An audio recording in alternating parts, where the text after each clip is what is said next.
I'm so thrilled to hear from our next guests. They've been part of the Team Galaxy family for quite some time, and we can't wait to hear from their experiences. Yes, totally. We're so excited, especially because it is easier than ever to become a content creator. But how do we stand out? That's the million-dollar question. So let's welcome Demi Bagby, Justin Livingston, Nancy J, and our host Maggie to discuss how they stand out in their respective communities of fitness, style, and music.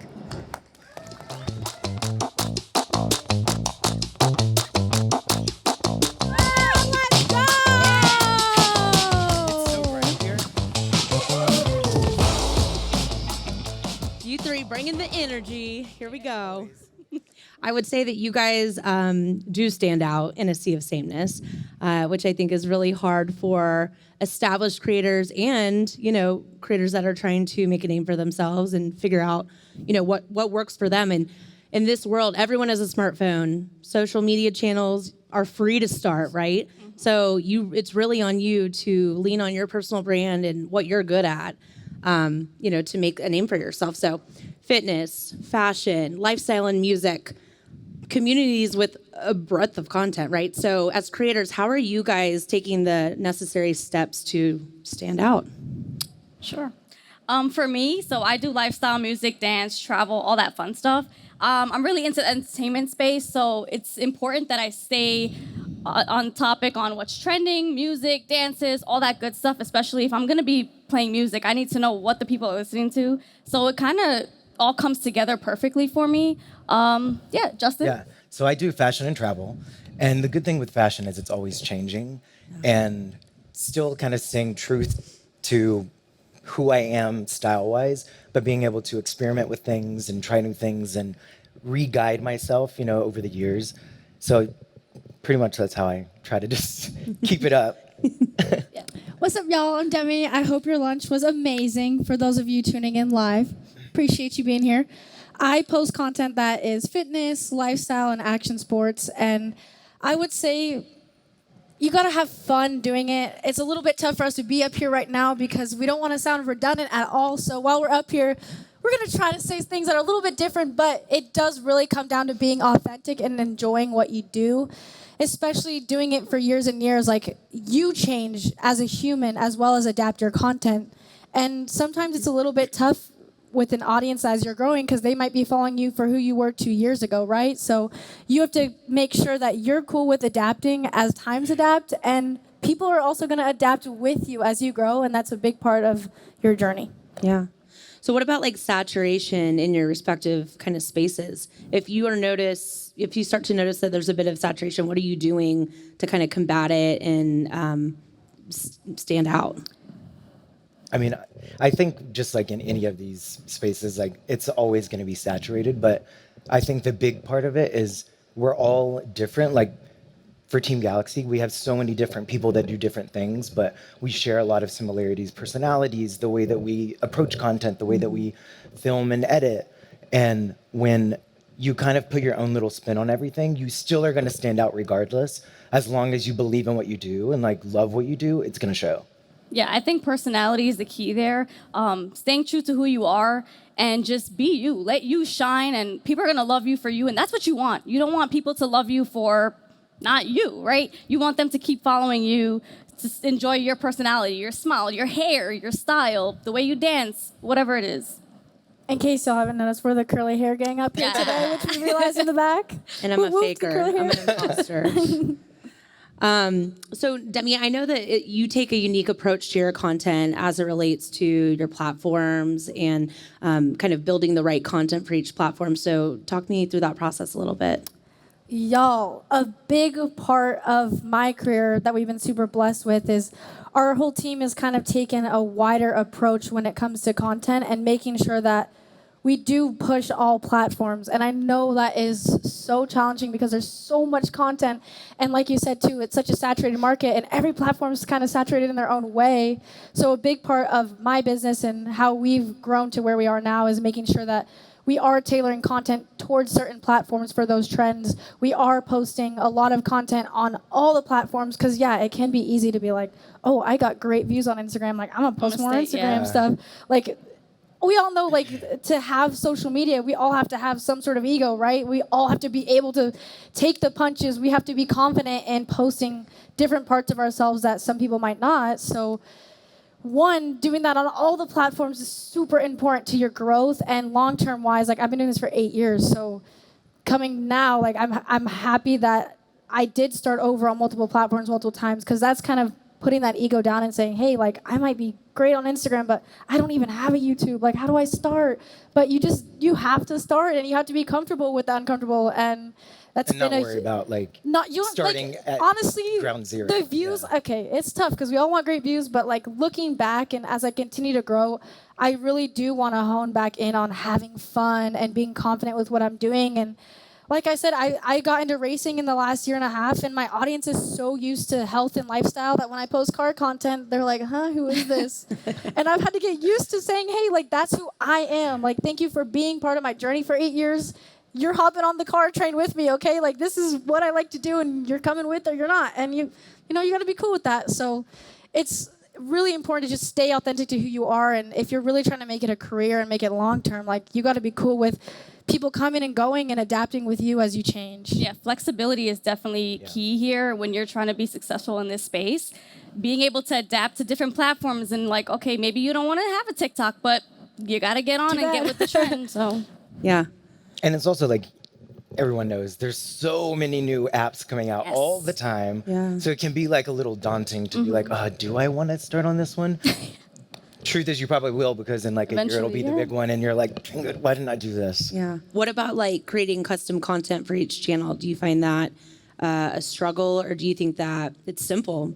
Use same content, or, I think you have to repurpose a little bit, like depending on the Yes. platform, but you can still use the same content, maybe tweak it a little bit here and there for whatever you're posting on. yeah, I think definitely feeling out the different platforms to see like what style works better on one platform versus another, and then like you said, tweaking that, maybe change up the frames or the format or whatever it is you're posting.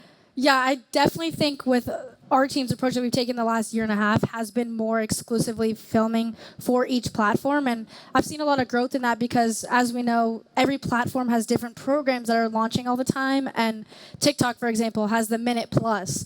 And like for me, I'm like, dude, I can't flip for a minute straight. Like, what am I supposed to do? But I have been like, okay, this is hard for me because I am more of the shorter form unless I'm filming like our documentaries. A minute and a half, and I've been doing that. I've been doing minute and a half, 2 minutes, and it's been super great. And obviously, like, there's a whole monetization, whatever. But like, I've had to adapt with that, and I do think that tailoring your content towards platforms, especially for what they're promoting during that time, because it's not only just the trending content, it's also like you kind of have to feed into what the platforms are pushing, right? Yeah. Because we didn't have Reels before, and then all of a sudden it's Reels, and then there's YouTube Shorts, and you're like, wait, I should do YouTube Shorts. And as you guys have seen as creators, like a lot of people have grown on YouTube because they were like, okay, I'm going to do the Shorts. So it's really staying up to date with the trends, but also what the platforms are pushing during that time. 100%. Agreed. Yeah. What about collaborations? Collaborations with brands, but also other creators. We love collaborations. I love collabs, y'all. Yeah. How do you think it If I does? could make a video with everyone in this room right now, I would. All right. Yeah. You guys I love heard it. it. Let's do it. Okay, let's go. So After right now. this. But you guys find value in that to kind of, expand your reach, but also learn from other content creators. Yeah, I think it's always good because this is a solo business, like a lot of times. So like you get really focused on what you Yeah. do. That then, even stuff like this, like even if it's just like meeting other creators and seeing how they work and getting inspired by them and being like, oh wow, I could do this a little different, or that would be so cool to add into my video too, And then collaborating with them together is always so fun because you get to see both of your styles in one.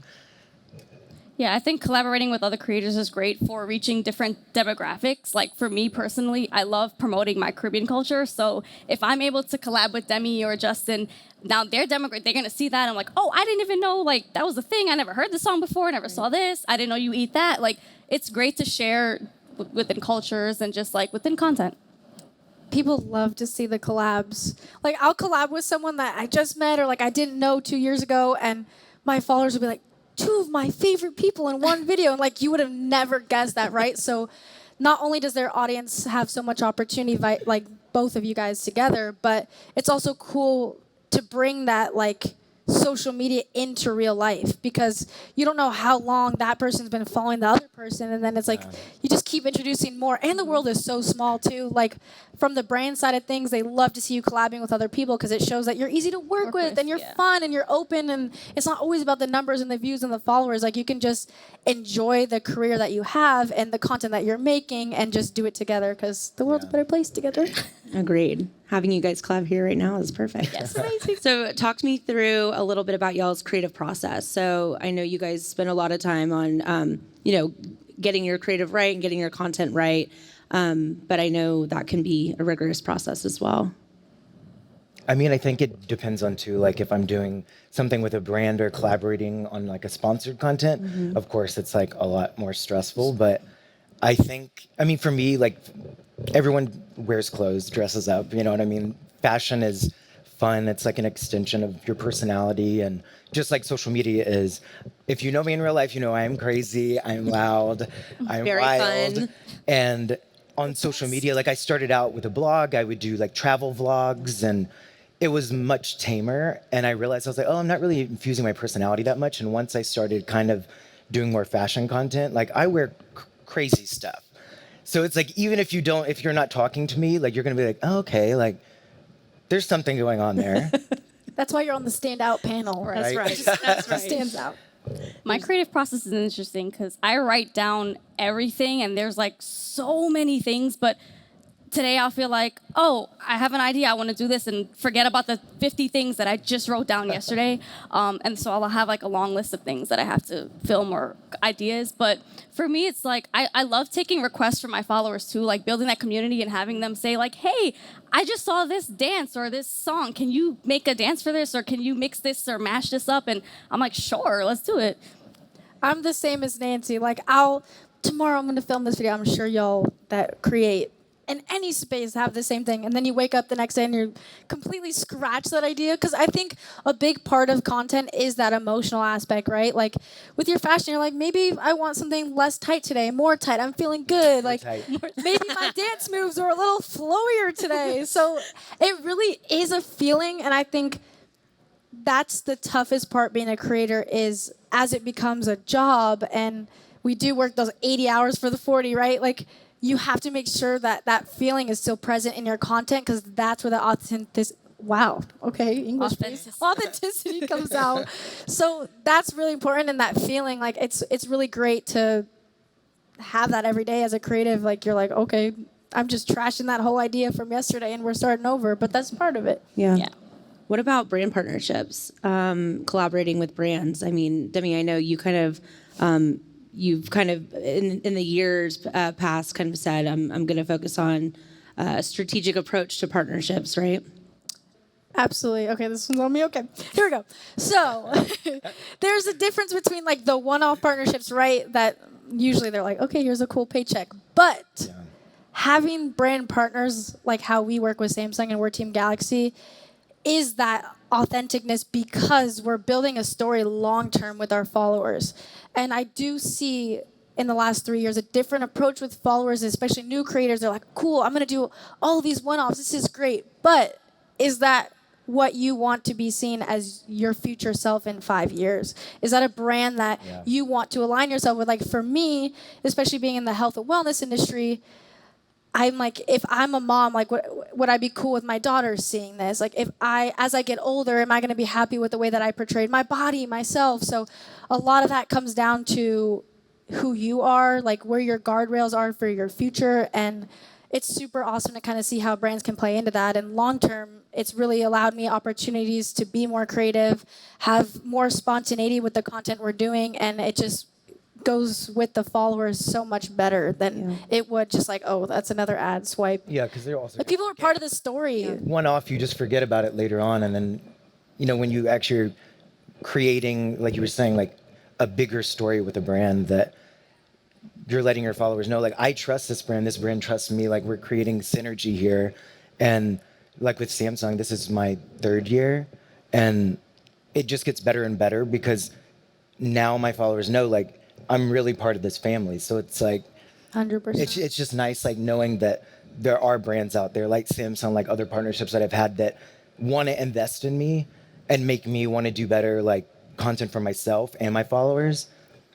I just think it's nice to have these long-term partnerships. Yeah, and I can see like as someone who's just starting out your creator journey, I can see how it's easy to say, I want all of this. Yes, yes, yes, I'll take all the brand deals. But then you want to think, like Demi said, long term. Think about your brand and what you want people to view you as and how you want them to see you. Like, do you want 5 years down the road someone finds a video of you like selling foot cream or something, just some random, have you even used foot cream? Like, no, right? So just think about things like that. And also you can like pitch, like if you do a one-off project with a brand that you really truly like, you're like, oh, this product is amazing, you can keep reaching out to them. They may not have the budget right now to do another, sponsored content, but like down the line be like, I really am a fan. Like I want to like have this relationship with you guys. So you can always pitch to the brands and products that you really like. Yes. For sure. And I think too, sorry to add to that, like Please. don't be afraid to share online the brands that you love. Like before when I first started, I was like, oh, you're doing it for free, right? But you can't think like that, because if there's products that I really enjoy, I'll be like, yo, like I found this on my own. I genuinely love this product so much. And then the brands do often reach out. They're like, oh, thank you for that authentic story. Like they don't get that a whole lot because there's so many like agencies and stuff involved that sometimes they don't get to hear it from the creator themselves. So when they do, it's just super awesome for everyone. And also it makes it easier on the brands. I mean, they're always looking for people, like, they're scouring the internet for creators to, do these partnerships with. And when you do the hard work for them, you post about the brand before they even contact you, they're like, oh, thank God, like I'm going to add you into this list. Love that. So you guys have talked a little bit about like spontaneity and content. What kind of tools or process do you guys have when you're out doing something organically, but you want to capture content and, it's not a planned piece of content? Like what is kind of your process? Do you guys just on the spot, this is going on stories, or do you kind of take it back, edit it, make it a little bit more curated? Where's the balance? I think it's a little of both. Yeah. Maybe. Yeah.